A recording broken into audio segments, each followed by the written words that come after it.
नमस्कार, आप देख रहे हैं खबर फास्ट और मैं हूं आपके साथ शमशेर सिंह। जो मसला केंद्रीय मंत्री किसानों के साथ बैठक कर सुलझाने में नाकाम रहे, उसे सुलझाने के लिए अब सरकार ने ग्राम चौपालों का रुख किया है। सरकार ने ऐलान किया है कि कृषि कानूनों को समझाने के लिए 700 प्रेस कॉन्फ्रेंस की जाएंगी और चौपालें भी लगाई जाएंगी। बातचीत का विकल्प अभी भी खुला है, सरकार ने कहा है। दूसरी तरफ कल यानी 12 दिसंबर से किसानों ने अपने आंदोलन को और तेज करने की चेतावनी दी है। यानी एक तरफ तो किसानों का प्रहार है जो तेज होगा, दूसरी तरफ सरकार ने धुआंधार प्रचार का मन बनाया है।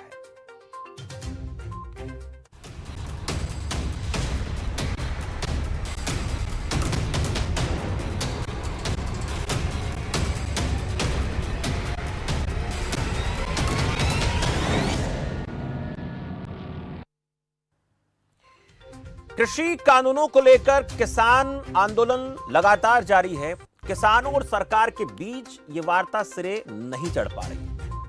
केंद्र सरकार जहां कृषि कानूनों को रद्द करने से इनकार कर चुकी है, तो किसान भी आंदोलन को तेज करने की तैयारी है। लेकिन ऐसे में बड़ी परेशानी ये कि सरकार और किसानों के बीच वार्ता से सुलह नहीं होने से दिल्ली के चारों तरफ हालात धीरे धीरे असामान्य हो रहे हैं। और अगर किसानों की माने तो वो दिल्ली के सभी रास्तों को जाम कर देंगे, तो हालात और भी खराब हो जाएंगे। किसानों ने कहा कि वो 12 दिसंबर से दिल्ली जयपुर और दिल्ली आगरा हाईवे पर चक्का जाम करेंगे।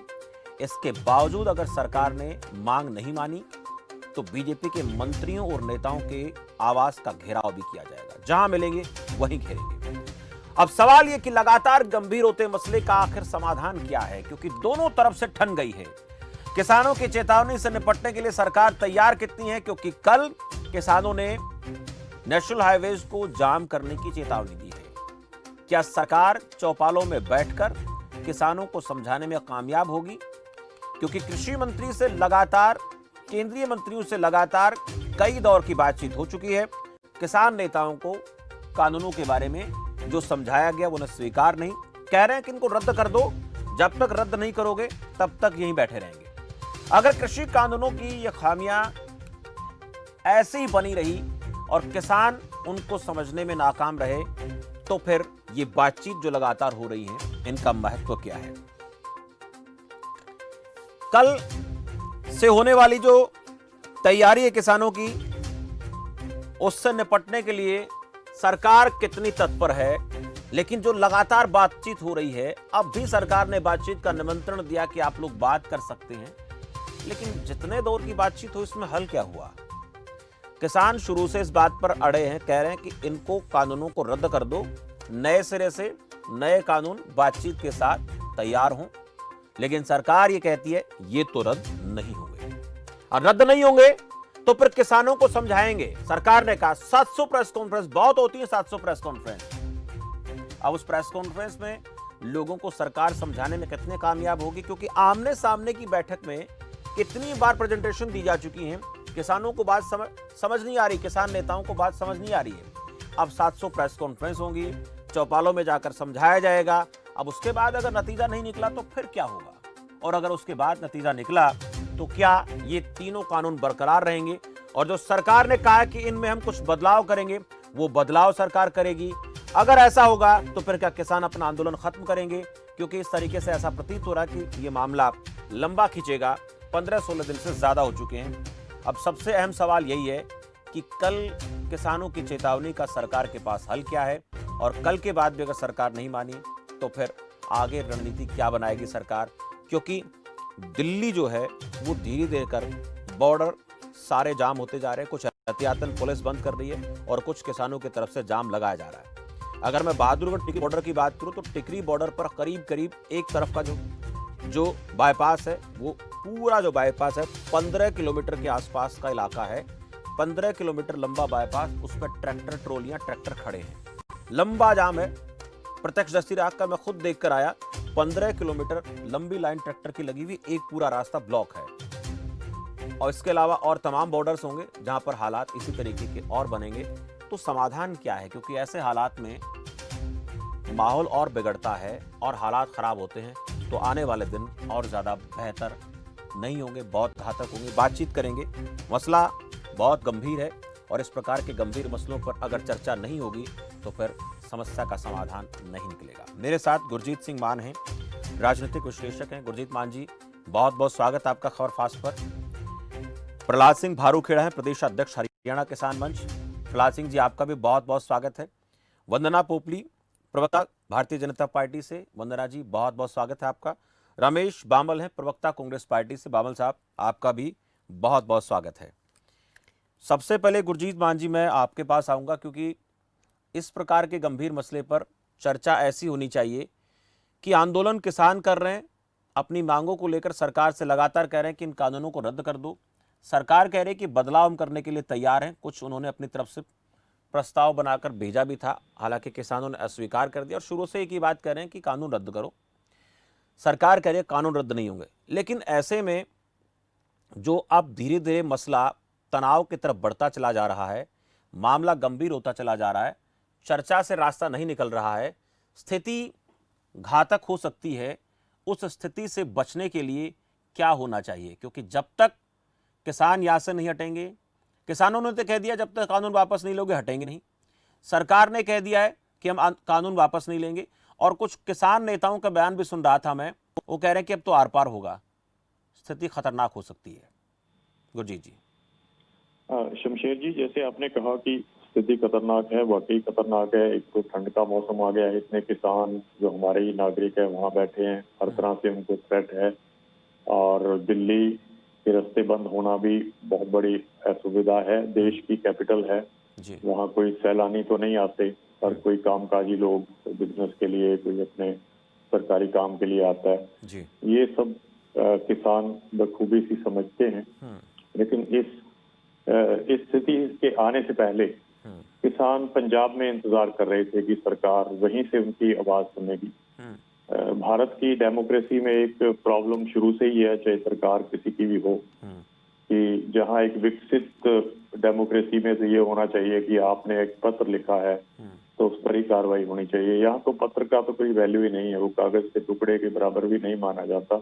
और कोई और भी छोटे मुद्दे जो होते हैं वो भी, उनके लिए भी एक स्टैंडर्ड ऑपरेटिंग प्रोसीजर यही बन गया है कि आपको धरना देना पड़ेगा, चाहे आपको मंडी में खाद नहीं मिल रही या किसी को सैलरी की प्रॉब्लम है।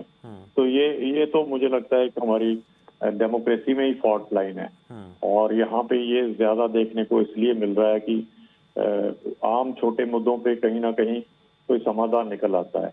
यहाँ दोनों तरफ ही एक जो बाल हट होता है वो बिल्कुल कायम है। और मुझे लगता है कि सरकार को बड़प्पन जरूर दिखाना चाहिए, अब भी दिखाना चाहिए कि अगर किसान 3 कानून जो हैं उनको वापस लेने पे अड़े हुए हैं, तो जहां तक मुझे लीगल समझ है इसमें कोई कॉन्स्टिट्यूशनल रुकावट तो नहीं है।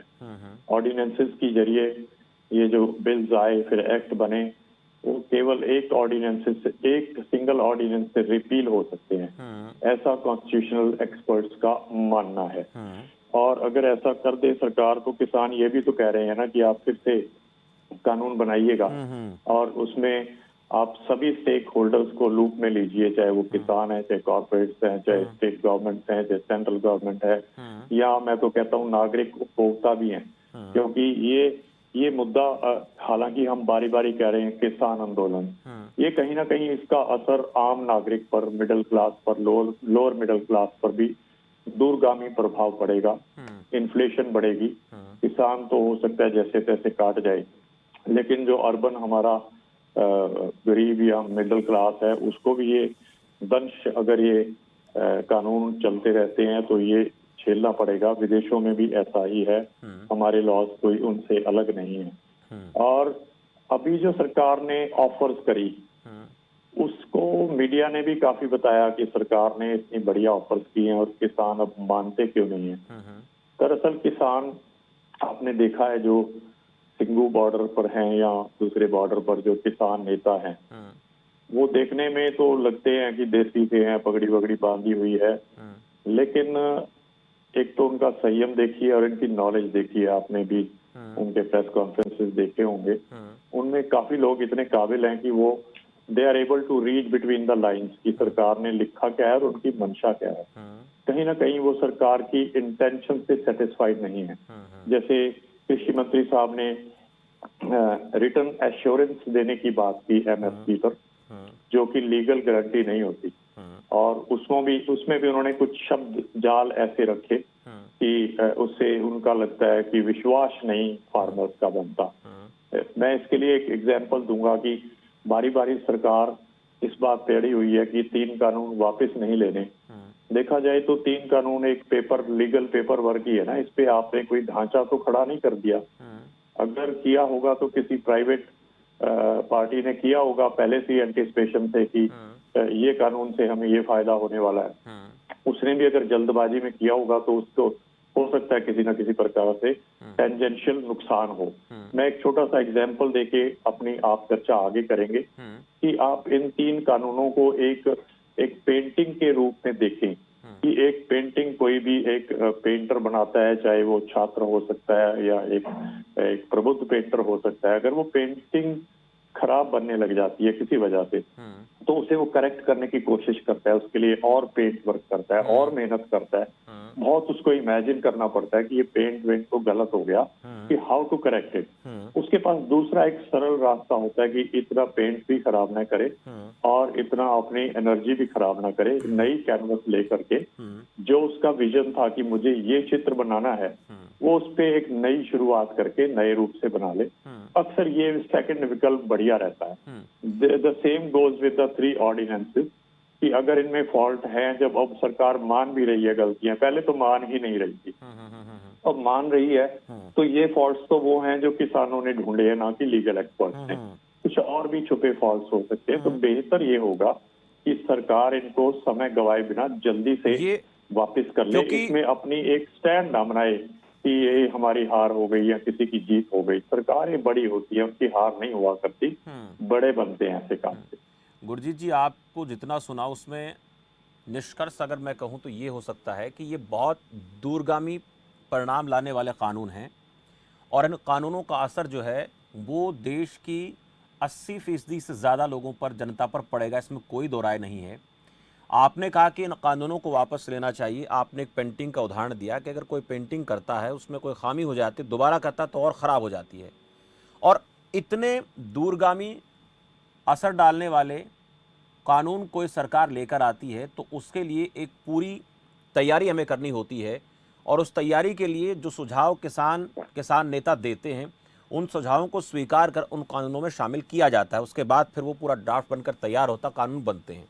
मैं यही बात वंदना पोपली से पूछना चाहूँगा। वंदना जी, जो गुरजीत सिंह ने कहा कि इतनी सारी मेहनत हुई, बातचीत हो रही है, किसान मान नहीं रहे, सरकार अगर इसमें कदम पीछे हटा लेती है तो सरकार और बड़ी हो जाती है, सरकार के प्रति लोगों की जो सोच है वो और पॉजिटिव हो जाती है। अगर इसी तरह से आंदोलन कायम रहा, यही हालात रहे, तो परिस्थितियां खराब होंगी, क्योंकि ऐसे बयानात सामने आ रहे हैं, जो लोग सब्र का बांध किए बैठे थे उनका टूट सकता है। तो सरकार बड़ी होती है और बड़ी और हो जाती है अगर कोई उसमें से रास्ता निकल जाता है तो, और दोबारा भी लेकर आ सकते हैं। आप लोगों की सरकार है, पूर्ण बहुमत आपका है, और अगर और एक आध इसमें खामियां दूर हो जाएंगी तो फिर विपक्ष भी आपका साथ देगा। देखिए शमशेर जी, अभी अच्छा एग्जाम्पल दिया गुरनाम सिंह जी ने। उन्होंने एक पेंटिंग का एग्जाम्पल दिया कि अगर पेंटिंग खराब हो जाती है तो उसको ठीक किया जा सकता है या दोबारा बनाया जा सकता है। लेकिन उस चीज का क्या सोल्यूशन है कि अगर पूरी प्लानिंग के साथ बताया जाए कि ये पेंटिंग खराब है और एक्चुअल में वो खराब हो ही नहीं। आप ये देखिए, किसी भी बात के लिए आग्रह होना चाहिए, दुराग्रह नहीं होना चाहिए।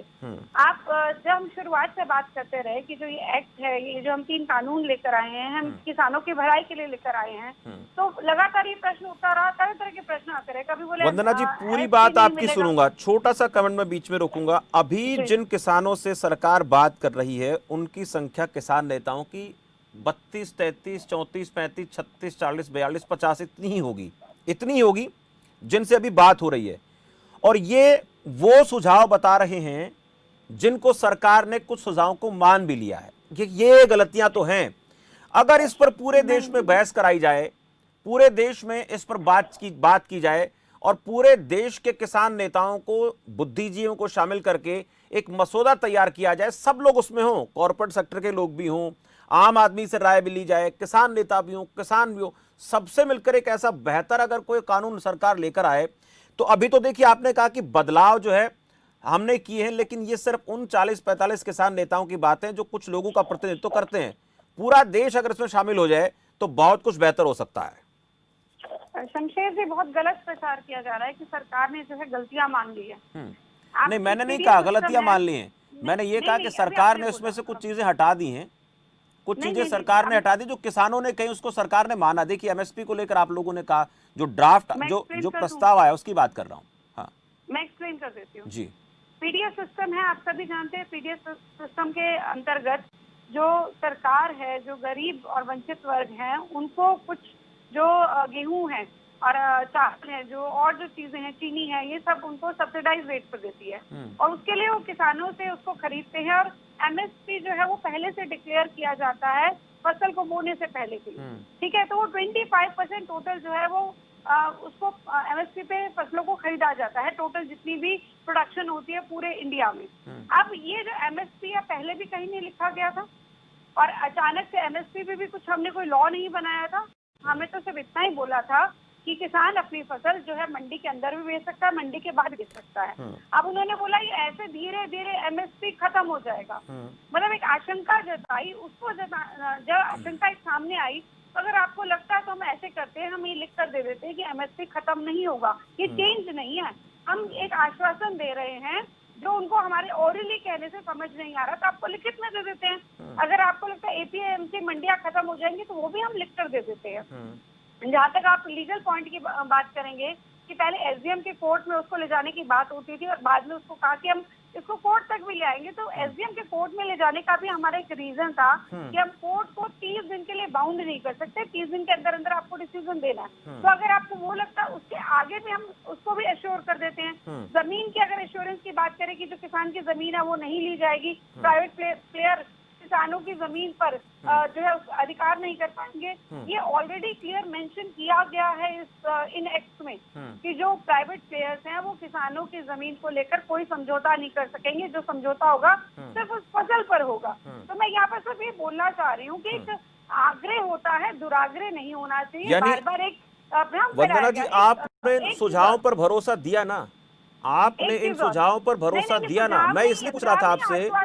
हाँ, आश्वासन, यानी लिखित में, लिखित में, लिखित में जो डर दिखाया गया है, लिखित में तो पहले भी नहीं था ना एमएसपी, यानी पहले भी नहीं था। हाँ, फिर भी फसल बिक रही थी और हमने भी पिछले 5 साल में जो है फसल खरीदी है। यानी मैं तो ये जानना चाहता था कि जब किसान नेताओं से आप लोगों ने बात की तो इनको भरोसे में लेने के लिए आप लोगों ने कुछ बातें मानी ना, स्वीकार तो किया ना। अब ऐसे ही देश में हजारों की तादाद में किसान संगठन हैं, उन किसान संगठनों के किसान नेता है, तो पूरे देश में कुछ ऐसी बात हो सकता है कि जो आप लोगों ने कानून बनाए, सरकार ने कानून बनाए, उन कानूनों में और भी बेहतर ऐड हो सकता है। अगर सभी किसानों से, कॉर्पोरेट सेक्टर के लोगों से मिलकर बात की जाए तो बहुत बेहतर हो सकता है, सब लोगों से बातचीत करके। हाँ, मैं आऊंगा आपके पास। मैं प्रहलाद सिंह की मैं किसी बात का जवाब दे दूं मैं। हाँ, एक छोटा सा एग्जांपल दूंगी। जब धारा 370 खत्म की गई तब भी यही कहा गया कि जम्मू एंड कश्मीर जो है अलग हो जाएगा, खत्म हो जाएगा। जब सीएए आया तब भी ये बात था कि जो लोगों की नागरिकता वो खत्म की जाएगी। तो भ्रम फैलाने में विपक्ष कहीं से भी पीछे नहीं है। हमारी नीयत सही है, हम वो दिखाना चाहते हैं कि हमारी नीयत सही है। अगर आप कहते हैं कि ये खत्म आर्टिकल यानी कि हमारी आर्टिकल 370 पर, वंदना जी, आर्टिकल यही कहेंगे ना कि आपकी नीयत खराब है। आर्टिकल 370 पर जब बहस होती थी तो विपक्ष हम कड़े सवाल करते थे। बीजेपी से हमने इसको लेकर कोई सवाल नहीं किया। मैं बता रहा हूं, आर्टिकल 370 पर जब विपक्ष सवाल करता था तो हम कहते थे आप लोगों को इससे आपत्ति क्या है, आप लोगों को परेशानी क्या है, हम कड़े सवाल करते थे। लेकिन आज मसला किसान का है, हर करते थे। और अमेंडमेंट एक्ट के समय ऐसा नहीं था। हाँ, देखिए मैं आपको बता रहा हूँ, पूरी तरह भ्रम फैलाया गया। शाहीन बाग में जो नहीं, हुआ वो पूरे देश ने देखा। उस भ्रम को, जब हम आश्वासन दे रहे हैं उसको आप क्या बोल रहे हैं? उस भ्रम को देश की जनता ने नकार दिया। जाएगा तो आप बोलेंगे सरकार की नीयत। वंदना जी, उस भ्रम को देश की जनता ने नकार दिया, वो आप भी जानती हैं। उस भ्रम को देश की जनता ने नकार दिया। समय को लेकर इस तरह की प्रश्न उठाएंगे, आप चेक तो करिए। 4 साल हमने जो है फसल खरीदनी है, 2 बार खरीदनी है और आपके सामने एमएसपी पे लगातार खरीदी जाएगी। अगर आपको लगता है सही नहीं है तो सरकार आगे भी देखिए, मैं तो कहती हूँ आने वाले समय में भी ऐसा होगा कि किसानों को अपने आप विश्वास बैठेगा। प्रहलाद सिंह जी, आपने वंदना जी को सुना, भरोसा तो करिए, लेकिन ये भरोसा हो नहीं रहा, क्यों? सर, वंदना जी को जो रियलिटी है वो या तो पता नहीं है, फिर जो इन नेताओं की रटी रटा जो बातें हैं वही ये बोल रहे हैं। और ये जो कानून की बात है, तो पहली बात तो ये कि बीजेपी को जरूरत क्या है ये कानून लेके आने की? सरकार को कौन से किसानों ने कहा था कि आप ऐसा कानून बनाइए? और दूसरा, आप जो बात कह रहे थे कि ये 30-40 लोग जो है किसान नेता, वो बात करिए, 30-40 किसानों की बात नहीं है, ये देश के तमाम किसान नहीं, और बुद्धिजीवी। मैंने, प्रहलाद सिंह जी, आप शायद मेरी बात नहीं समझे। मैंने कहा कि ये तो वो किसान नेता हैं जो 35-40 किसान संगठनों के नेता है। देश में हजारों किसान संगठन है, सबसे बात होनी चाहिए कानून वापस लेकर। मैंने कहा किसान संगठन जो है, अरे प्रहलाद सिंह जी सुने, आप मेरी बात को गलत लेकर जा रहे हैं। मैंने कहा कि देश में बहुत से किसान संगठन हैं, सबसे बात करके कानूनों को वापस लेकर नए सिरे से बात होनी चाहिए। आप मेरी बात को समझे नहीं शायद। तो इसमें तमाम जो किसान संगठन है, वो सारे जो किसान संगठन है, वो टोटल जो है इस कानूनों के खिलाफ है। एक भी देश का किसान संगठन नहीं है तो इनके पक्ष में हो। किसान संगठन किसानों की आमदनी को बढ़ाना चाहते हैं। एक मिनट वंदना जी, बात उलझ जाएगी। एक मिनट, आपके पास आ रहा हूँ, स्पष्ट तरीके से बात होनी चाहिए। सुनिए, मेरी बात पूरी करने दीजिए आप। वंदना जी, आपसे आओ, पूरी बात, बहुत वक्त हमारे पास, सुनेंगे। बोलिए प्रहलाद सिंह जी। हाँ। एक भी किसान संगठन देश के अंदर ऐसा नहीं है जो इन कानूनों का पक्ष लेता हो। कोई भी किसान संगठन नहीं है। और ये जो कानून बने हैं, इन कानूनों की सरकार को जरूरत क्या थी बनाने की? किसने कहा था कि ये कानून बना के लेके आओ? इन्होंने कानून जो बनाए अपनी मर्जी से और देश के ऊपर थोपने का जो काम किया। अब ये कह रहे हैं कि हम जाके लोगों को बताएंगे, चौपाल करेंगे, इसका प्रचार करेंगे। ये काम तो कानून बनाने से पहले करना चाहिए था। आप कानून बनाने के बाद क्या समझा रहे हो? ये चीज पूछनी थे तो जनता से पहले पूछते कि हम ऐसे करके कानून बनाना चाहते हैं, आप जनता की राय दीजिए। लेकिन उसमें किसी की राय नहीं ली इन्होंने, किसी से पूछा नहीं है। अपनी मर्जी से इन्होंने रातों रात इन कानूनों को लागू कर दिया। जो देश की जनता ने इन कानूनों को ठुकरा दिया है, इन कानूनों को जो है कह दिया है कि ये कानून हमारे नहीं चाहिए, हमें ऐसे कानून देश के अंदर। जब देश की जनता इन कानूनों को नहीं चाहती है तो ये जबरदस्ती इन कानूनों को क्यों थोपना चाहते हैं? और इन कानूनों के ऊपर एक जो कानून है, इनकी जो उसके ऊपर चर्चा हो चुकी है। इनकी जो नेता है, सरकार के मंत्री जो है, इसके ऊपर सब चीजों के ऊपर एक चीज के ऊपर डिस्कस हो चुकी है हमारे, जिसमें इनका किसी का भी जवाब हमें ये नहीं दे पाए हैं। क्या अभी एमएसपी की बात कर रहे हैं? एमएसपी को आज भी जो है वो नहीं खरीदा जा रहा है। जो पैसे हैं मंडी के अंदर एमएसपी के ऊपर खरीद हो रही है, एमएसपी के ऊपर कोई खरीद नहीं हो रही है। वो कह रहे एमएसपी नहीं हम टूटने देंगे हम। तो ये लिखित में देने में दिक्कत क्या आ रही है सरकार को? सरकार का क्या नुकसान हो रहा है लिखित देने में? ऐसे सरकार को ये कानून वापस लेने में सरकार का नुकसान क्या है? क्यों सरकार इस अड़ियल रुख अपनाई हुई है? जब प्रदेश की, देश की पूरी तमाम जनता ने इस बात को नकार दिया है कि हमें ये कानून नहीं चाहिए, तो इस कानूनों को वापस लेना चाहिए। हमने कानून मांगे नहीं है, किसी ने नहीं कहा देश के अंदर की ये कानून लेके आइए आप। प्रहलाद सिंह जी, जो आप लोग बात करने जाते हैं सरकार से, तो फिर बातचीत किस मसले पर होती है? बातचीत किस बात के लिए? हाँ, अभी जो पहले बातचीत जो ये कानून लेके आए, इन कानूनों के ऊपर डिस्कस हुआ। इन्होंने कहा कि आप देखिए इन कानूनों में ये चीजें हैं, हमने एक उसके ऊपर चर्चा की है जिसका इनके पास जवाब नहीं था। हमने कहा ये जो आवश्यक वस्तु अधिनियम कानून बना हुआ था देश के अंदर की खाने पीने की चीजों का, कोई भी पैसे वाले लोग या प्राइवेट जो कंपनियां वो उसका खाने पीने की चीजों का स्टॉक करके जमाखोरी करके कालाबाजारी नहीं करेंगे। तो इस कानून को तोड़ने से देश की भलाई कहाँ हो रही है? किसका भला हो रहा है हमें बताइए, इसका कोई जवाब नहीं है। दूसरा, जो ये मंडी की बात करें, मंडी जो इन्होंने कह दिया पहले तो कि मंडी जो बाहर होगी और जो मंडी है उसके अंदर जो बेचेगा फसल उसको टैक्स देना पड़ेगा, मंडी से बाहर है उसका टैक्स नहीं लगेगा। तो इसका मतलब क्या है कि आप मंडी के जो टैक्स लगेगा और बाहर टैक्स नहीं लगेगा तो स्वाभाविक बात है कि बाहर होगा। आज मंडी के अंदर उसको एक लाइसेंस लेना पड़ता है, वहाँ पे सरकारी ऑफिस बना होता है, वहाँ पे जिम्मेवारी होती है सब चीजों की। लेकिन मंडी के बाहर इन्होंने कह दिया कि उसकी किसी के आपको लाइसेंस लेने की जरूरत नहीं है। एक पैन कार्ड के आधार पे आप पर भी कितनी फसल खरीद सकते हैं, उसकी जिम्मेवारी कौन होगी? जब सरकार कोई अगर किसान की जो फसल खरीदती है तो सरकार एक रेट तय करता है, उस पे खरीदती है।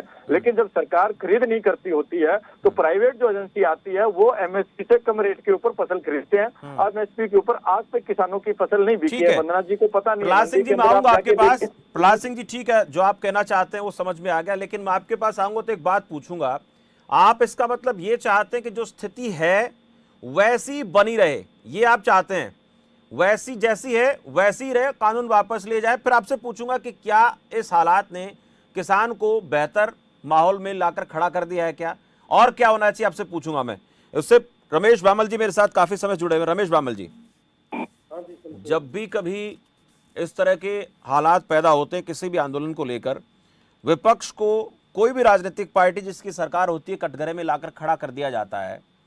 और इस आंदोलन में अभी जो आरोप लग रहे हैं, शुरू से लेकर अब तक मैं बात कर रहा हूं, और मैं किसी एक पार्टी की बात नहीं कर रहा, जिस भी पार्टी की सरकार होती है विपक्ष पर ऐसे आरोप लगाती है। आप लोगों पर भी ऐसे आरोप लग रहे हैं कि आप लोग जो है किसान के कंधे पर बंदूक रखकर चलाना चाहते हैं। सरकार संशोधन करने की बात करती है, कुछ बदलाव करेंगे, आपकी बातों को उसमें गारंटी भी देंगे। किसान कह रहे हैं इन कानूनों को वापस लें। अगर ऐसे कानूनों में कुछ बदलाव कर दिए जाते हैं जो किसानों के हित में हो, तो आप लोगों के सुझाव भी आमंत्रित किए जाएंगे, सर्वदलीय बैठकें बुलाई जाएंगी। लेकिन क्या आप भी इस बात पर अड़े हुए हैं कि कानूनों को वापस लें, फिर नए सिरे से बात होनी चाहिए, देश भर में इस पर बातचीत होनी चाहिए, तब जो नेताओं के सुझाव आए, किसानों के सुझाव आए, कॉर्पोरेट के सुझाव आए, वो किसानों के लिए कानून के तौर पर इस्तेमाल किया जाए तो बेहतर होगा। शमशेर जी, आप देखेंगे शुरू से इस तरह के एलिगेशन लगते हैं। जब कोई भी एजिटेशन होता है या कानून कोई गलत आता है, तो जिसके लिए वो कानून लाया गया है, यदि वो उससे सहमत नहीं है और उसको लगता है कि ये कानून गलत आया, तो नेचुरली फिर उसके ऊपर एलिगेशन लगते हैं कि जी ये तो विपक्ष ने इनको बरगलाया है, उकसाया, तो इस तरह की बातें, आरोप लगते रहते हैं। दूसरा ये है कि शमशेर जी ये कहते हैं कि हम ये कानून किसानों के हित के लिए लेके आए, छोटी सी बात है, और किसान कहते हैं कि ये काले बिल हैं, और हमने भी एग्जामिन किया इनको बिलों को। मैंने गुरनाम जी, प्रहलाद जी की बातें सुनी है, बहुत अच्छे से एक्सप्लेन किया इन्होंने, तो मैं उन शब्दों का सम्मान करता हूँ और मैं उनको बार बार रिपीट नहीं करना चाहता। लेकिन भारतीय जनता पार्टी आज तक ये नहीं बता पाई कि ये कानून किसके फायदे के लिए लाए गए हैं, किसकी बेनिफिट के लिए लाए गए हैं। सरकार तो कहती है कि किसानों की आमदनी दोगुनी करनी है, सरकार तो कहती है किसानों की आमदनी दोगुनी करनी है, ऐसी सरकार बात कहती है, लेकिन उस पर भरोसा नहीं हो पा रहा। ये अलग बात है, कुछ लोगों को इस पर विश्वास है, किसको नहीं है, ये बड़ा सवाल है। हाँ शमशेर जी, जब किसानों ने नकार दिया, अपोजिशन ने नकार दिया, एक जबरदस्ती थोपे गए काले कानून है। यदि किसान चाहते हैं हमें आपकी आय दुगनी मिलती है, कानून रद्द कर दो, और ये कहते हैं किसानों के भले के लिए, और किसान कहते हैं हमारे भले के लिए नहीं है, तो इनको रद्द करने में क्या आपत्ति है, पहली बात। दूसरी बात, जब ये बिल लेके आए उस टाइम पे विरोध प्रदर्शन हुए थे इनको कानूनन दर्जा देने से पहले, और किसानों ने कहा था कि ये जो कानून है ये गलत है। इनकी बात नहीं सुनी गई, इन पे लाठीचार्ज किया गया। ये सारा वर्ल्ड जानता है कि किसानों के ऊपर अत्याचार हुए, लाठियां चली है। उसके बावजूद उनके ऊपर मुकदमे दर्ज हुए। गृह मंत्री जी ने गलत बयानबाजी की कि किसी पे लाठीचार्ज नहीं हुआ। मुख्यमंत्री जी ने बयान दिए कोई लाठीचार्ज नहीं हुआ। बाद में कहा इन्होंने तो सेल्फ डिफेंस में लाठियां चलाई गई है या उनको मारा गया। क्या किसान वहाँ हथियार लेके गए हो? तो वो एक पीसफुल एजिटेशन कर रहे थे। उसके बाद अब किसानों को, जो पंजाब से हमारे भाई आए हुए किसान, उनको कभी खालिस्तानी कहा जाता है, सड़कें तोड़ के उन पे गड्ढे बनाए जाते हैं, सरकारी प्रॉपर्टी को नुकसान पहुंचाया जाता है। क्या किसानों ने नुकसान पहुंचाया है? हमारे माननीय प्रधानमंत्री जी कहते हैं और हमारे कृषि मंत्री तोमर जी कहते हैं कि किसानों को फंडिंग हो रही है चाइना से, पाकिस्तान से। क्या हमारी सरकार इतनी कमजोर हो गई है कि दूसरे देश हमारे देश में फंडिंग करते हैं? तो इस तरह के एलिगेशन लगाना बहुत शेमफुल एक्ट है। कि जिस तरह किसान शहादत हुई है, किसान मरे हैं, उसका कौन जिम्मेवार है ठंड में? जब हम ये कहते हैं कि कानून वापस लो, कानून रद्द करने के लिए ऑर्डिनेंस आएगा, कोई लंबी चौड़ी बात नहीं है। उसके बाद किसान नेताओं को बुलाओ कि आप किस तरह चाहते हो कि क्या होना चाहिए, आपके बेनिफिट के लिए क्या होएगा। आप विपक्ष को बुलाओ, लोगों की बात सुनो, आप नया कानून ला दो। इसमें कितनी लंबी चौड़ी बात है? इसको इतना हरास करना, पब्लिक को नुकसान कराना, किसान मर रहे हैं, ठंड में तड़प रहे हैं, अरे इन किसानों के बेटे जवान हैं जो सीमा पे भी लड़ रहे हैं। एक किसी किसान का बेटा सीमा पे मर गया, एक किसान का बेटा वहाँ एजुकेशन में मर गया। पहले ये जीएसटी में जो कोविड में मरे, कितने मजदूर मरे हैं। बेरोजगारी चरम सीमा पे रमेश बामल जी, ऐसी बातें जब हम विपक्ष के मुंह से सुनते हैं। एक मिनट, एक गांव, मैं बताता हूँ शमशेर जी, हाँ। एक मंडी के अंदर 60-65 गांव आते हैं और जब वो 65 गांव से 100-150 मजदूर मंडी में जाते हैं काम करने के लिए, और कल में ये मंडियां खत्म हो जाएंगी, मजदूर कहाँ जाएंगे, आड़ती कहाँ जाएगा। ठीक है रमेश बामल जी, लेकिन जब बात रमेश बामल जी,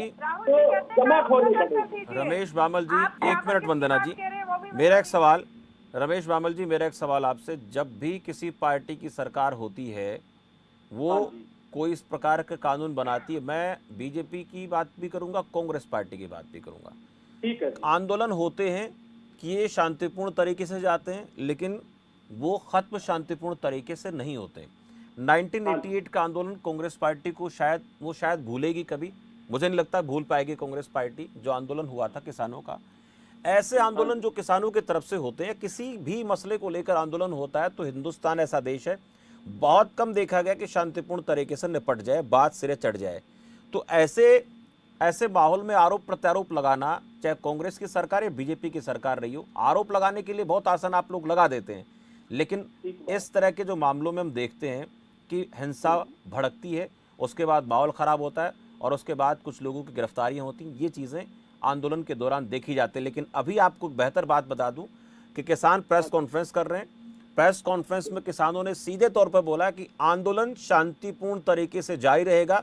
इस बात के लिए किसान जितने भी हैं वो बधाई के पात्र हैं, कुछ भी अपनी तरफ से ऐसा नहीं कर रहे जो माहौल को ख़राब करे। अब अगर ऐसे में किसी ने माहौल ख़राब करने की कोशिश की तो आपराधिक किस्म के लोग होंगे, वो इस माहौल को, इस आंदोलन को जिस भी तरीके से जिधर ले जाना चाहें। तो किसान पूरी तरह से अपने कहने पर अड़े हुए हैं कि हम शांतिपूर्ण तरीके से काम करेंगे, और ऐसे में हम ये चाहते हैं कि कोई भी राजनीतिक पार्टी ऐसे किसी शब्द का, ऐसे किसी विचार का, ऐसे किसी भाव का भी बात कर रहा हूं कि कहते कहते कुछ भाव पता लग जाते हैं, उसका इस्तेमाल ना करे। कि जो आंदोलन चल रहा है वो इसी तरह से वो जब तक करना चाहे और सरकार के साथ बातचीत हो तब तक सुलझेगा, तब देखा जाएगा। लेकिन ऐसा कोई बयान, कोई ऐसी बात, ऐसी टिप्पणी किसी पार्टी की तरफ से नहीं होनी चाहिए जो देश में अशांति का माहौल पैदा करे।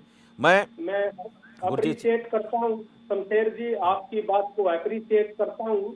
आपने बहुत अच्छी बात बोली है और मैं इस बात का आपका हमेशा रिगार्ड करता रहूंगा, और मेरी तरफ से भी हमेशा यही कोशिश होगी कि मैं किसी के खिलाफ ऐसे प्रोवोकेशन करने वाले एलिगेशन ना लगाऊं। और मेरी भी किसान भाइयों से अपील है कि वो शांतिपूर्वक अपना एजुकेशन करें, और हमारी तरफ से भी पूरी सपोर्ट रहेगी। हम भी इस, ठीक है बामल साहब, किसान शांतिपूर्ण तरीके से आंदोलन कर रहे हैं। मैं आपको कल रात का एग्जांपल देता हूं, मैं छोटा सा एग्जांपल इसलिए दे रहा हूं कि अपनी तरफ से खुद देख कर आया हूं।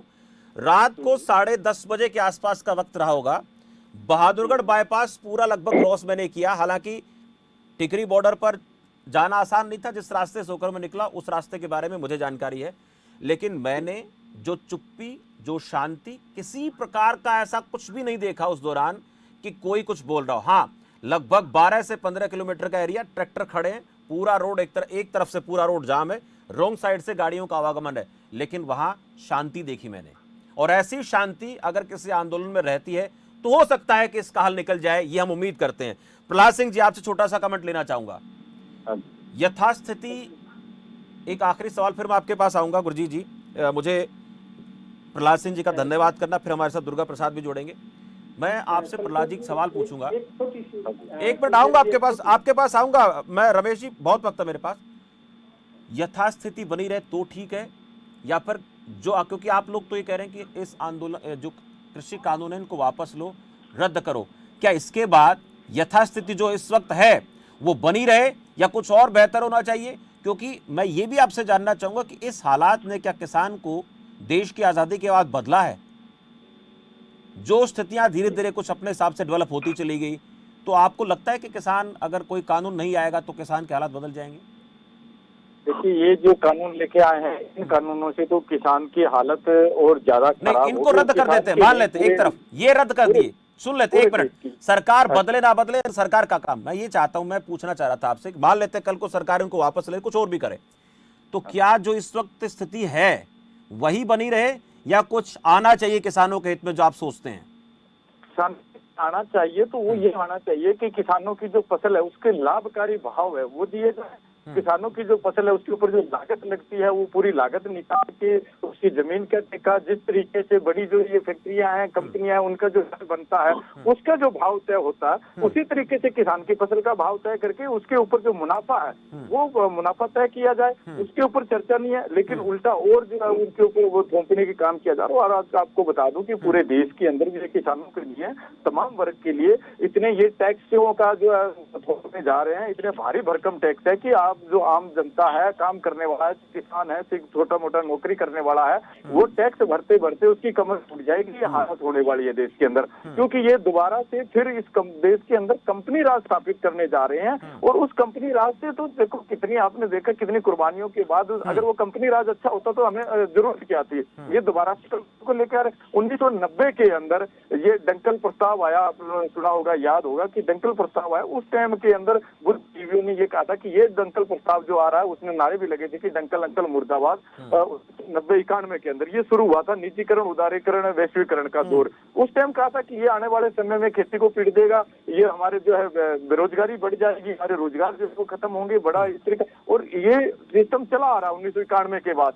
उससे पहले वाली सरकार है, उन्होंने भी इस तरीके का निजीकरण की तरफ बढ़ा था। और अब ये जो बीजेपी सरकार है, इसमें तो पूरे देश को ही वो निजीकरण करने के लिए इन्होंने हवाई जहाज दे दिए, रेलवे दे दिया है, तमाम जो हॉस्पिटल, हमारी शिक्षा चली गई है, तमाम जो चीजें हैं वो इसका जा रहा है। आज तो आम आदमी के हाथ में तो कुछ चीजें बची नहीं है। तो सरकार का काम होता है कि जनता के लिए वो वेलफेयर का काम करे, और कंपनी का काम होता है उसमें मुनाफा कमाना है।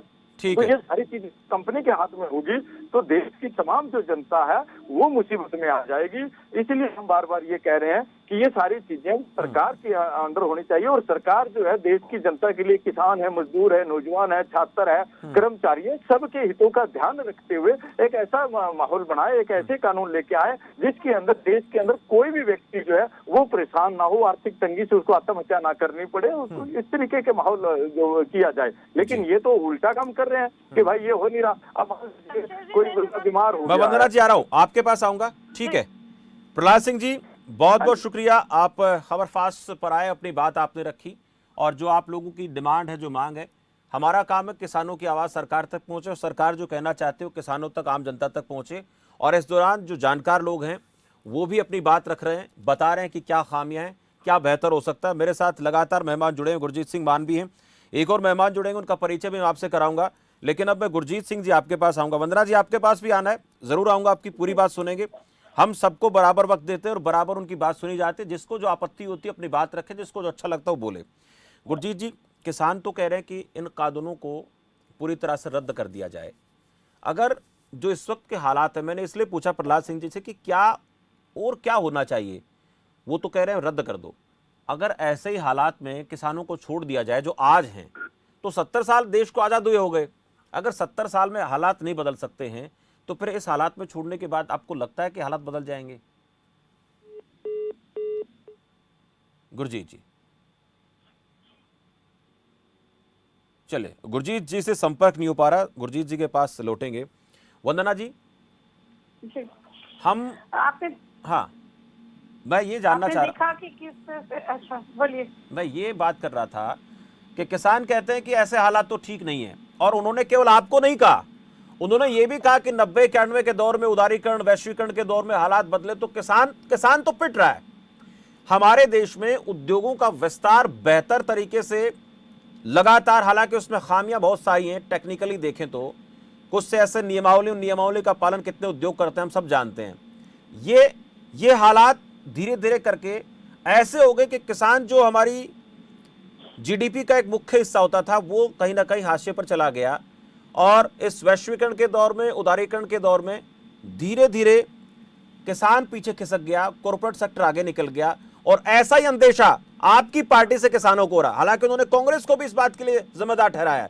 इसी तरीके का अंदेशा आपकी पार्टी से किसानों को हो रहा कि खेती बची थी उसमें भी कॉर्पोरेट सेक्टर अगर पूरी तरह से घुस जाएगा तो फिर हमारे देश का किसान कहां जाएगा, चिंता है। Durga Prasad Tripathi modern agriculture expert है, उनके पास मैं जाऊंगा, लेकिन पहले वंदना जी से जवाब लेता हूं। दुर्गा जी, आपका स्वागत है पहले तो बहुत बहुत। जी वंदना जी। शमशेर जी, आपने देखा होगा लगातार हाइपोथेटिकल क्वेश्चन जो है वो सामने आ रहे हैं कि आने वाले समय में ये हो जाएगा, आने वाले समय में वो हो जाएगा, और इससे हम 2-4 पहली बार नहीं हो रहे हैं। पहले जब भी एक्ट आता है, कोई भी कानून बनाते हैं, कोई भी हम स्टेप उठाते हैं, तो इस तरह के संशय लगातार जो है पैदा किए जाते हैं और हम उससे लगातार झेल रहे हैं। तो एक बात, क्या सरकार पूरी तरह से कॉन्फिडेंट है वंदना जी कि 2022 में हिंदुस्तान के किसान की आमदनी दोगुनी हो जाएगी इन कानूनों को अगर आप लागू कर देते हैं? मुझे गारंटी दें आप, फिर मैं किसानों से सवाल करूंगा। अगर सरकार ये गारंटी, देखिए आप लोग कह रहे हैं ऐसा हो जाएगा, सुनिए सुनिए, आप लोगों का ये कहना है कि ऐसा हो जाएगा तो वैसा हो जाएगा, ऐसे सवाल आ रहे हैं, लेकिन मैं आपसे पुख्ता सवाल का जवाब चाहता हूं, पुख्ता जवाब। 2022 तक किसान की आमदनी अगर इन कृषि कानूनों से दोगुनी हो जाती तो फिर हम किसानों से सवाल करेंगे, आप मानते क्यों नहीं है? बताइए आप, सरकार कहे, देश के प्रधानमंत्री कहें, आप लिखित में ये दे दीजिए 2022 तक देश के किसान की आमदनी दोगुनी हो जाएगी, किसान आज धरना डालेंगे, मैं जवाब करूंगा किसानों से। आप बोलिए। उसी दिशा में यही कदम दिशा है, नहीं, अगर आप पहले बात ये तो वही करें हो गया ना, दिशा में जा रहे हैं। नहीं, दिशा में जाना और गारंटी देना दोनों में अंतर है वंदना जी। देखिए, गारंटी तो है ही, जब ये कानून कहाँ गारंटी है? इसलिए तो लाए गए हैं। देखिए, आप लोग एक बात को कह के किसान नेताओं से या जिस भी पार्ट, जहां भी आप आरोप लगाते हैं, एक बात कहते हैं कि ऐसा हो जाएगा, ऐसा होगा, ऐसे आरोप लग रहे हैं, तो फिर आप ये कह दीजिए ऐसा होगा ही होगा। आप कह दीजिए किसानों के ट्रोलियां पीछे हट जाएंगे, मैं गारंटी लेता हूं, कह दीजिए आप। मैं आपको बताना चाहूंगी कि नरेंद्र मोदी जी प्रतिबद्ध हैं कि 2022 तक किसानों की आमदनी दुगनी होगी। आप देखेंगे कई गुना बढ़ जाएगी, दुगनी से भी ज्यादा बढ़ जाएगी, आपके सामने होगा। आपने यहाँ पर सुना कि जिस तरह से प्रश्न उठाए जा रहे हैं, आपने भी अभी कहा कि जो किसान है वो मरता जा रहा है। 1991 की बात करी, उदारीकरण की बात की, मैं ये मानती हूँ कि प्राइमरी से सेकेंडरी टर्शियरी सेक्टर की तरफ हम बढ़ रहे हैं, लेकिन प्राइमरी सेक्टर बिल्कुल खत्म हो गया ऐसा नहीं है। ये तीनों सेक्टर एक दूसरे पे इंटरडिपेंडेंट है। अगर हमने एक भी सेक्टर को खत्म किया तो उसका इम्पैक्ट बाकी सब पे भी जाएगा। तो ऐसा नहीं है कि किसानी खत्म हो जाएगी। हो सकता है नंबर ऑफ पीपल जो है बाकी कंट्रीज में कम है, हमारे यहाँ पर ज्यादा पॉपुलेशन है जो एग्रीकल्चर में इन्वॉल्व है। अभी आपने यहाँ पर एक प्रश्न देखा होगा जो किसान नेता की तरफ से आया, उन्होंने बोला कि सरकार को जरूरत ही क्या है कानून लाने की। सरकार जो है चुनकर भेजा गया है, लोकतंत्र में रिप्रेजेंटेटिव को चुनकर भेजा जाता है कि वो उनके लिए कानून बनाए। हमने वहां पर जाके उनके कानून बनाए। यहाँ पर एक प्रश्न और भी आया कि एमएसपी पर बिक्री नहीं हो रही। मैं वही तो कह रही हूँ कि एमएसपी पर बिक्री होती ही नहीं थी पहले। सिर्फ 25% जो है टोटल जो प्रोडक्शन होती है उसकी प्रोक्योरमेंट होती है गवर्नमेंट के द्वारा। उसको भी हम क्या चाहते हैं कि गवर्नमेंट के अलावा जो भी प्राइवेट प्लेयर्स हैं अगर वो लेते हैं फसल को तो वो एमएसपी से ज्यादा लें। कम की तो बात ही नहीं कर रहे हैं, हम तो ज्यादा की बात कर रहे हैं। ठीक है, मेरे साथ दुर्गा प्रसाद है, मैं ठीक है वंदना जी आपके पास आऊंगा। दुर्गा प्रसाद लगातार आपकी बात सुन रहे हैं। दुर्गा प्रसाद त्रिपाठी, ऐसा होगा तो ऐसा हो जाएगा, ऐसी बातें होती हैं, ऐसा होगा तो वैसा होगा, वैसा होगा तो ऐसा हो जाएगा। आज जो आंदोलन चल रहा है इसमें सरकार तो ये कहती है कि हम तो गारंटी दे ही रहे हैं, मोदी जी कह रहे हैं गारंटी दे ही रहे हैं 2022 तक देश के किसान की आमदनी दोगुनी हो जाएगी। क्या ये सच में ऐसा होगा? मेरा ऐसा मानना है कि ये सरकारों की वजह से किसानों की समस्याएं नहीं है।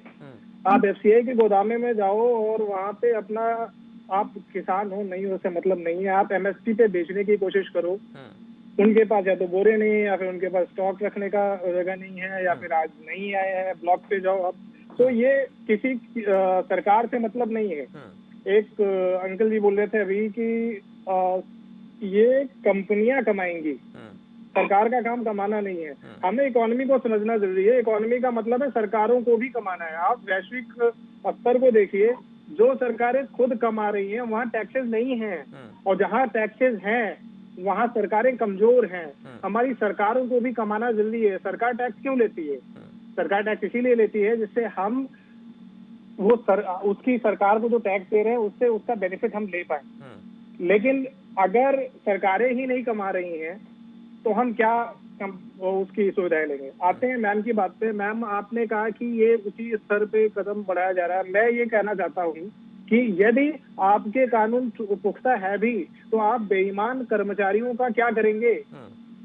मिनिमम सपोर्ट प्राइस तो फिर भी था, मिनिमम सपोर्ट प्राइस अभी भी है आपके अनुसार। देन हाउ विल मतलब जो हमारे किसान है वो कैसे ऐसा आपका लाभ ले पाएंगे? मेरे हिसाब से मिनिमम सपोर्ट प्राइस को आप बदल करके मिनिमम रिटेल प्राइस कर दो और उस पे पुख्ता कानून लेकर आओ, तो हमारे जो किसान भाई हैं उनको एक अच्छा कुछ इसका एपीएमसी और बाकी चीजों का बेनिफिट मिलेगा। इससे पहले मुझे नहीं लगता है कि आपकी ऐसे करने से कुछ भी ऐसा होने वाला है। हाँ, पहले से अभी जो कानून आए हैं वो कानून पहले से अभी बहुत बेहतर है। कुछ समस्याएं हैं किसानों की जिनको सुना जाना चाहिए। यदि आज प्राइवेट सेक्टर की कंपनियां आ रही हैं, कॉन्ट्रैक्ट लेकर आ रही हैं और वो कॉन्ट्रैक्ट दे करके लोगों से अनाज ले रही हैं, किसानों से ले रही हैं, तो आप कैसे गारंटी कर रहे हो कल को अगर कंपनी दिवालिया हो गई तो उन लोगों को पैसा कौन देगा? उन्होंने तो आपके कहने पे 10 टन आलू उगा लिया और उन्होंने कुछ और नहीं बोया है। किसी भी एक किसान के पास जितनी भी जमीन थी उसने आपके कॉन्ट्रैक्ट के ऊपर 10 टन आलू उगा लिया है और अंत में कंपनी ने लेने से मना कर दिया या फिर उनको मार्केट में एमएसपी से कम रेट पे मिल रहा है, तो वो मार्केट से उठा लेंगे, आपसे नहीं लेंगे। तो इसमें आप कंपनियों के साथ क्या करेंगे? नहीं, इसके लिए कोई ट्रिब्यूनल, कोई आर्बिट्रेशन, आपके पास काउंसिल कुछ है? हाँ, जल्दी से जवाब दीजिए वंदना जी, फिर गुरजीत जी मान जी के पास जाएंगे। देखिए, सबसे पहले इस चीज को मानकर चलिए कि जो करार करता है या जो कंपनी है वो उस करार को खत्म कर ही नहीं सकती। अगर उन्होंने करार कर लिया है, किसान करार को खत्म कर सकता है लेकिन करार करता नहीं खत्म कर सकता। अगर उस कॉन्ट्रैक्ट को खत्म करता है, किसान की फसल लेने से मना कर देता है, तो वो उसको पैसा उसको किसान को देना पड़ेगा। इसमें क्लियरली यहाँ पे मेंशन है, 150 गुना पनिशमेंट है इसमें। कंपनी ही दिवालिया हो जाएगी। वंदना जी, बैंक का पैसा लेकर के कई पूंजीपति लोग हजारों करोड़ रुपया लेकर फरार हो गए और उनका आता पता तो हमें है, पर उनके खिलाफ एक्शन लेने की बात आ रही है तो सालों लग जाएंगे। मुझे लगता है आप लोग उस पर एक्शन लेंगे, उम्मीद हम करते, लेकिन एक्शन लेने में सालों लग जाते और किसान तो बेचारा अगर 6 महीने बाद पूंजी नहीं मिली, किसान को मामला कोर्ट में चला गया और 6 महीने के बाद उसको पैसा नहीं मिला, तो उसके लिए तो हालात इतने खराब हो जाएंगे कि किसान आत्महत्या करने को मजबूर हो जाता है। मेरा कहना है कि आपके पास कंपनी की सिक्योरिटी क्या है? सेफ्टी, कंपनी आपको क्या सिक्योरिटी किसान चाहता है जिस पर काम होना चाहिए। ठीक है, मैं गुरजीत जी आपके पास आऊंगा। बहुत सारे सवाल आए, बहुत सारे सवाल आए। किसान की जमीन पर नहीं होगा और किसान की फसल तो चलिए वंदना जी, ये देखिए, किसान की फसल लेगा तो मैम आप बताइए, किसान के पास रखा हुआ है, किसान के पास स्टॉक है 10 टन, करेगा तभी तो उसकी फसल को उठाएगा वो। जी, मैं यही कहना चाहता हूँ कि 10 टन फसल उसकी सड़ जाएगी, फिर उसको मंडी नहीं जाना पड़ेगा, उसी बिचौलिए के पास। चलिए, ये किसानों को कहीं आशंका है, ऐसे सवाल इसलिए दुर्गा प्रसाद जी के सामने आ रहे हैं। गुरजीत जी, वंदना जी, छोटा सा मैं कमेंट लूं। गुरजीत जी, काफी देर से हम सबको सुन रहे हैं, फिर वो मुझसे नाराज हो जाएंगे। गुरजीत जी, लगातार आपने सबको सुना, लेकिन जो हो जाएगा होगा। मैंने एक सवाल पूछा था और आपने उन लोगों के सवालों के जवाब देने, मैंने एक सवाल पूछा था वंदना जी से कि इस बात की क्या गारंटी कि 2022 तक किसान की आमदनी दोगुनी हो जाएगी। किसानों की बात पर सरकार की बातों पर किसान को भरोसा नहीं, तो सरकार की बात पर किसान कैसे भरोसा कर ले? एग्जैक्टली यही इशू है जो आपने कहा कि 2022 की जो आमदन दुगनी करने की बात थी, वो किसानों ने वेलकम तो की थी, लेकिन उस डायरेक्शन में कोई कदम आगे बढ़ रहा हो ऐसा कम से कम किसानों की जानकारी में नहीं है। और दिन भर दिन ग्लोबल जो इकोनॉमी में रिसेशन आया, उसकी बजाय एमएसपी के बाहर की प्रोडक्ट्स जो भी हैं उनकी प्राइसेस में कमी आई है, चाहे इस साल की थी चाहे पिछले सीजन की थी जो पैंडेमिक के बीच में था। मैं मिला जुला जवाब देना चाहूंगा दुर्गा प्रसाद जी को और मैडम वंदना को। दुर्गा प्रसाद जी ने एक इशू रेज किया है, एफसीआई पीडीएस सिस्टम, इनमें करप्शन का, ये बिल्कुल वाजिब बात है। इन एक्ट्स का मुझे लगता है इनके आने से एक बात बस बढ़िया हुई है कि रिफॉर्म्स की बात हुई है। जो प्रहलाद सिंह जी कह गए थे कि हमें और कुछ नहीं चाहिए, वो बात ठीक नहीं है। हर बात में रिफॉर्म्स चाहिए। आज हम जिस तरह से बात कर रहे हैं अपने अपनी जगहों पर बैठकर, ऐसे पैसा पहले पॉसिबल नहीं था। It is a reform, it is a development. और इसी प्रकार खेती में रिफॉर्म्स चिर लंबित हैं, बहुत देर से उनकी इंतजार की जा रही है, लेकिन जिस प्रकार से ये रिफॉर्म किए जा रहे हैं ये तरीका इसलिए ठीक नहीं है कि खेती न केवल भारत में, विश्व भर में फेडरल इशू है कि स्टेट्स ने देखना होता है। और आपने भारी भरकम शब्द सुने होंगे, क्लाइमेट स्मार्ट एग्रीकल्चर। वो बेसिकली क्या है कि वो इतना माइक्रो मैनेजमेंट है कि आप एक जिले से आते हैं, रोहतक से हो सकते हैं, सिरसा से हो सकते हैं, उस जिले के अंदर अंदर ही क्लाइमेटिक डिफरेंसेस है। तो क्लाइमेट स्मार्ट फार्मिंग ये कहती है कि आप न केवल अपने ब्लॉक की, अपनी तहसील की, बल्कि अपने गांव में भी अपने खेत की मैनेजमेंट करेंगे टेक्नोलॉजी को लेकर, और उसके स्पेसिफिक जो काम करेंगे। जो ये नेशनल लॉज के बीच में लिया गया, जिसपे ऑब्जेक्शन भी हुई है कि ये स्टेट इश्यूज को आपने एक कॉन्करेंट का तरीका लेकर नेशनल, ये वन साइज फिट्स ऑल वाली बात ये वाजिब नहीं है। ऐसा नहीं हो सकता कि जो कृषि कानून केरला के लिए बने हों, गोवा के लिए बने हों या हरियाणा पंजाब के लिए बने हों, वो एक दूसरे को बिल्कुल ठीक उसी प्रकार से सूट करें। ये इनमें रिफॉर्म्स होना चाहिए था। रिफॉर्म्स के लिए जो एक डिमांड चल रही थी वो थी strengthening of APMC market. Haryana Punjab में इसीलिए आंदोलन है कि बिहार में और अन्य स्टेट्स में एपीएमसी मार्केट नहीं है। इसी वजह से वो उन लोगों ने तो इस चीज का लाभ लिया नहीं, वो तो जानते नहीं है। आते हैं कुछ जानते भी होंगे तो किसान ये कर रहे हैं कि सभी स्टेट्स में इतनी बढ़िया सिस्टम होनी चाहिए जो हरियाणा पंजाब में, ना कि ये कि इसको भी खत्म कर दिया जाए। सॉरी, आप इंटरप्ट कर रहे थे। यानी जो हरियाणा पंजाब के किसान को इस एपीएमसी के बारे में समझ है, इसके फायदे के बारे में वो जानते हैं, इसकी बेहतरी के बारे में और किसान जानेंगे तो इसकी बात वो करेंगे। और आज अगर यहाँ से ये आंदोलन उठा है और इन बातों को और ज्यादा पुख्ता तौर पर रखा जा रहा है सरकार के सामने, और इन बातों को स्वीकार करके कानून बनाए जाते हैं, तो इसका लाभ तो पूरे देश के किसानों को होगा, इसमें कोई दो राय नहीं है। एग्जैक्टली लेकिन उसके लिए आपको ये रीराइट करना पड़ेगा। एक तो ये फेडरल सिस्टम में वापस लाना पड़ेगा जो नेशनल कानून है, जैसे मैंने आपको अभी एग्जाम्पल दिया। और अगर आप कई बहुत सारी कंट्रीज हैं, यूएसए का ही बताऊं, वहां तो ट्रैफिक के नियम भी फेडरल हैं। एक स्टेट से दूसरी स्टेट में जाते वक्त आपको ध्यान रखना पड़ता है कि इस दूसरी स्टेट में ड्राइविंग के लिए कौन से कानून लागू हैं। हालांकि वो खेतीबाड़ी से जुड़ी बात नहीं है, उन्होंने एक विकसित डेवलप्ड नेशन है, उन्होंने कस्टमाइज किया है कि स्टेट में लोगों के लिए ये कानून सड़क पे चलने के लिए होने चाहिए, जो कि कैलिफोर्निया में नहीं हो सकते, जो वॉशिंगटन में नहीं हो सकते। कुछ स्टेट्स ऐसी हैं उनकी। The same applies more extensively to agriculture kind of thing, which is dependent on nature. कुदरत के होने की वजह से, क्लाइमेट के होने, जियो क्लाइमेट स्थितियों की होने की वजह से ये सरकार की कम से कम विजन बढ़िया नहीं थी, चाहे उन्होंने कितने ही बड़े थिंक टैंक से ये सब कुछ बनवाया हो। इसी एक ही जो लिबरलाइजेशन की बात है वो कहीं ना कहीं फायदे वाली बात अवश्य है, लेकिन उसको भी बाईपास करने के लिए आपने पिछले दिनों ही देखा कि प्याज का मामला था, कुछ और मामले थे, जहां एक तरफ भंडारण तो क्या जितना मर्जी कर सकते हैं, दूसरी तरफ जैसे ही किसानों का प्याज एक्सपोर्ट के लिए बंदरगाह पे पहुंचा तो उसके ऊपर एक्सपोर्ट एक्ट के तहत बैन लगा दिया गया और उसको बेनिफिट उन किसानों को नहीं मिला।